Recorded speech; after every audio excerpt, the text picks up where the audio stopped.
Selamat malam, kembali lagi di channel Detik Mencekam. Seperti biasa, kita akan menyelami kisah-kisah yang bisa bikin bulu kuduk merinding.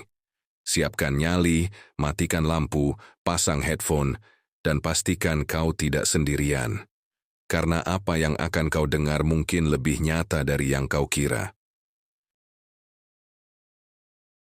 Bang gaib, uang tak habis-habis. Wanto menatap kosong ke arah langit-langit rumahnya.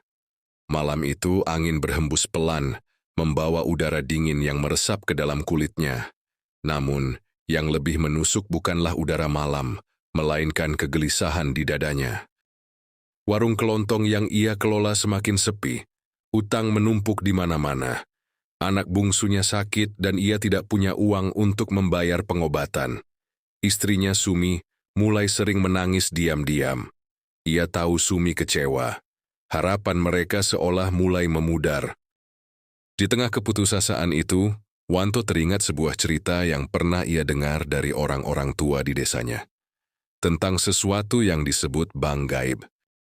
Bank gaib bukan bank biasa. Itu bukan tempat di mana seseorang menyetor uang dan menariknya kembali. Tidak.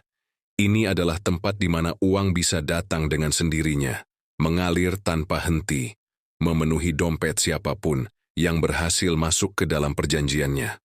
Tapi, ada harga yang harus dibayar. Tak ada yang tahu pasti apa harga itu. Beberapa orang yang pernah terlibat dalam pesugihan semacam ini menghilang secara misterius. Ada juga yang tiba-tiba menjadi gila. Namun bagi Wanto yang sudah di ujung tanduk, risiko itu tak lagi penting. Ki harus mencobanya, dan satu-satunya orang yang bisa membantunya adalah Mbah Dargo. Malam semakin larut ketika Wanto berjalan menyusuri jalan setapak menuju rumah Mbah Dargo. Hutan di sekelilingnya terasa lebih gelap dari biasanya. Pepohonan menjulang tinggi, dahan-dahannya melambai seperti tangan yang hendak mencengkeram. Di kejauhan suara burung hantu melengking.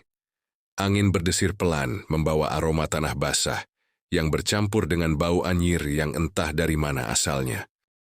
Wanto menelan ludah. Ia ragu sejenak tapi langkah kakinya terus maju. Setelah berjalan sekitar 20 menit, ia tiba di depan rumah kecil yang tampak reot.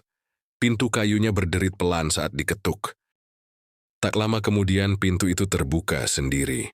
Dari dalam Mbah Dargo muncul. Matanya cekung, rambutnya berantakan dan kulitnya seperti kayu lapuk.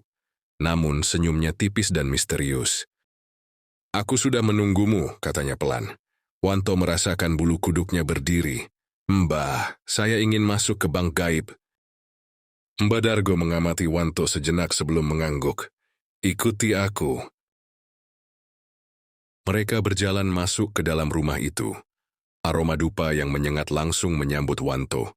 Cahaya remang-remang dari lilin di sudut ruangan menciptakan bayangan menari di dinding. Di tengah ruangan, ada meja kayu tua. Di atasnya terdapat beberapa botol kaca berisi cairan berwarna aneh, segumpal rambut, dan sebuah kertas kuno dengan aksara Jawa yang tak dimengerti Wanto. Mbah Dargo duduk di hadapan Wanto dan menatapnya lekat-lekat. "Bank gaib bisa memberimu uang tanpa henti. Dompetmu tak akan pernah kosong. Tapi ada satu syarat yang harus kau patuhi." "Syarat apa itu, Mbah?" "Uang itu tidak boleh kau berikan kepada siapapun, bahkan keluargamu sendiri." Wanto mengerutkan dahi. Kenapa Mbah Dargo tersenyum samar? Karena uang itu bukan uang biasa. Begitu kau memberikannya pada orang lain, perjanjiannya selesai, dan kau akan menerima akibatnya. "Akibatnya seperti apa?" "Kau akan tahu sendiri nanti." Hati Wanto berdebar, tapi ia sudah tak punya pilihan lain. "Saya siap, Mbah." Mbah Dargo mengambil sebilah pisau kecil dan menyodorkannya kepada Wanto. "Tulis namamu di kertas ini dengan darahmu." Tanpa ragu, Wanto menggigit ujung jarinya hingga berdarah, lalu menuliskan namanya di kertas itu. Begitu tulisan selesai, tiba-tiba ruangan bergetar. Angin berputar di sekeliling mereka. Asap hitam muncul dari tengah meja, membentuk sosok bayangan besar dengan mata merah menyala. "Kau ingin uang? Suara berat bergema di dalam ruangan. Wanto menelan ludah, tapi ia mengangguk. Baik, mulai besok uang akan selalu ada di dompetmu. Tapi ingat, sekali kau melanggar aturan, nyawamu taruhannya. Lalu semuanya menjadi gelap. Pagi harinya, Wanto terbangun di tempat tidurnya. Ia mengira semua hanya mimpi, sampai ia membuka dompetnya. Di sana ada beberapa lembar uang 100 ribuan. Dengan tangan gemetar, ia mengambil uang itu dan mencoba membelanjakannya di warung. Dan benar saja, uang itu asli. Hari demi hari berlalu, dan setiap kali Wanto mengambil uang dari dompetnya, jumlahnya selalu ada. Ia tak pernah kehabisan uang. Ia membeli motor baru, merenovasi rumahnya, bahkan membeli emas untuk istrinya. Namun ia tetap memegang teguh satu peraturan, tidak memberikan uang itu kepada siapapun. Hingga suatu hari, istrinya jatuh sakit. Sumi terbaring lemah di tempat tidur. Nafasnya tersengal. Matanya penuh harap saat menatap Wanto. Mas, tolong, aku butuh uang untuk berobat. Wanto ragu, keringat dingin mengalir di pelipisnya. Tapi ia tak tega melihat istrinya kesakitan. Dengan hati-hati, ia mengeluarkan selembar uang dari dompetnya dan menyerahkannya kepada Sumi. Saat itu juga seruangan menjadi dingin. Lampu berkedip-kedip. Dan terdengar suara berbisik, kau telah melanggar perjanjian. Malam itu Wanto terbangun dengan tubuh gemetar. Ia merasa ada sesuatu di dalam kamarnya. Ketika ia membuka matanya, ia melihatnya. Sosok hitam besar dengan mata merah menyala berdiri di ujung tempat tidurnya.